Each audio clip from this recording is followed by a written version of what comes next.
Bonjour et bienvenue dans cette nouvelle rencontre de Matin Nouveau. Nous méditons l'évangile du dimanche suivant et aujourd'hui c'est le 20e dimanche du temps ordinaire, le 16 août. Nous aurons donc toute la semaine pour nous y préparer et il s'agit de Matthieu 15 au verset 21 à 28.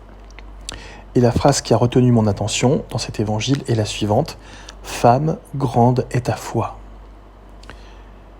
Je crois qu'à travers ce regard émerveillé de Jésus, Dieu montre son soutien et son émerveillement face à toutes les mères courage de tous les temps et de toutes les époques.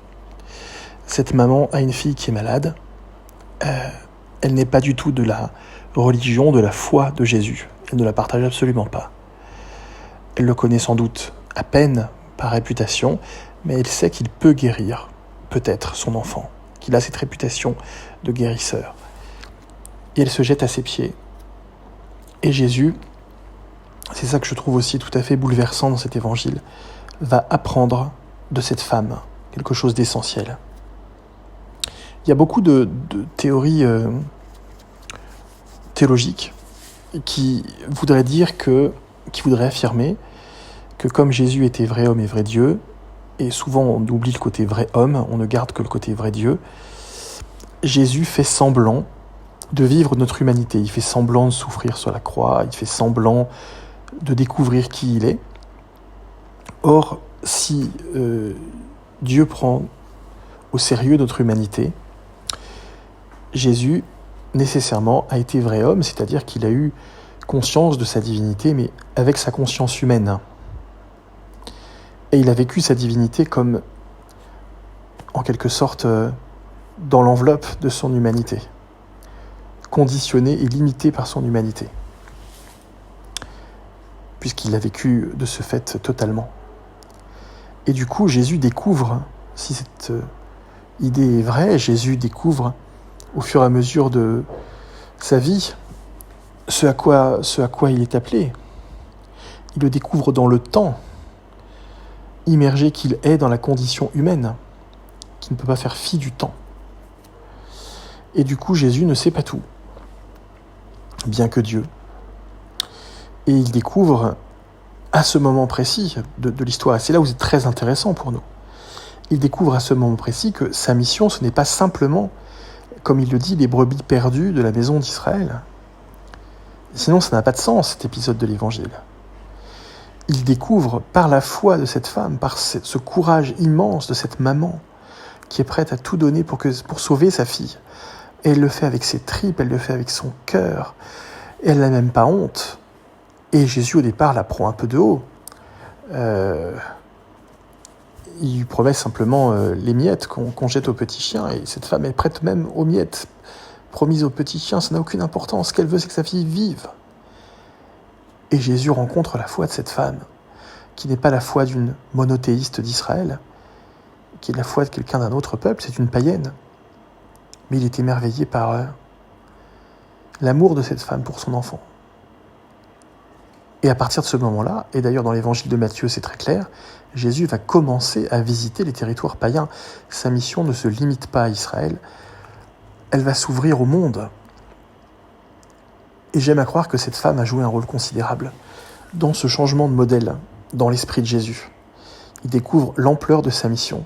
Il n'est pas simplement le Messie d'Israël, puisqu'il a été tout de même conditionné à penser, tout l'Ancien Testament le dit, que le Messie attendu est le Messie d'Israël. Il découvre qu'il est le Messie pour tous. Et du coup, sa rencontre avec les païens vont s'intensifier. Et peut-être que ce moment, cette rencontre avec cette femme, a été un moment déterminant dans sa vie. Rencontre à travers laquelle Dieu lui fait signe, Dieu le Père lui fait signe. Dieu le Père lui montre là où il doit aller. Il le découvre et il le fait. Il vit sa vie comme une inspiration. Mais l'inspiration se déploie dans le temps, elle se déploie au fur et à mesure des rencontres. Tout n'est pas donné d'avance. Autrement, il n'aurait pas besoin de vivre notre condition humaine. Or, il souhaite la vivre. Et le Père souhaite que le Fils la vive. Et du coup, à travers ce changement de cap majeur dans la vie de Jésus. Majeur. C'est un changement considérable. Il découvre que désormais, sa vie est offerte à tous et pas simplement aux Hébreux, pas simplement aux Juifs. Et du coup, ce changement majeur de vision, on le doit à l'émerveillement que va susciter dans le cœur de Jésus cette maman courage, qui fait écho à toutes les mamans courage de tous les temps et de toutes les époques. Ces mères qui donnent leur vie pour leurs enfants,